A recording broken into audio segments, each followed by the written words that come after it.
P T I کے social media ایکٹیوسٹس اور especially جو مین سوشل میڈیا ایکٹیوسٹس ہیں وہ پہلے بات کی تحقیق کرتے ہیں اور اس کے بعد ہی کوئی بات کرتے ہیں۔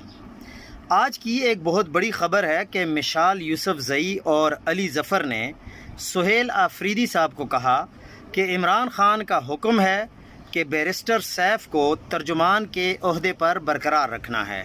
اور ساتھ اسے وزیر داخلہ کا بھی قلمدان دینا ہے، جس پر سہیل آفریدی صاحب نے عمران خان صاحب کو اپنے ذرائع سے پیغام بھجوایا اور عمران خان کا جواب آیا کہ یہ جھوٹ بول رہے ہیں، میں نے ایسی کوئی ہدایت نہیں دی۔ اس کے بعد سہیل آفریدی کو اپنی کابینہ تشکیل دینے کا عمران خان نے مکمل اختیار دے دیا ہے، اور یہ بات میں بھی آپ کو پوری ذمہ داری کے ساتھ کر رہا ہوں کہ ایسا ہی ہے۔ اور پھر اس کے بعد شہباز گل صاحب کو مشال یوسفزئی کا میسج جاتا ہے کہ گل بھائی، ارسلان بلوچ صاحب نے دعویٰ کیا ہے کہ میں نے ارسلان کے ذمے لگایا ہے کہ وہ ان کے خلاف ٹویٹ کریں، یعنی شہباز گل نے یہ ذمہ داری لگائی ہے یا کوئی اندرونی معلومات لے کر آئیں۔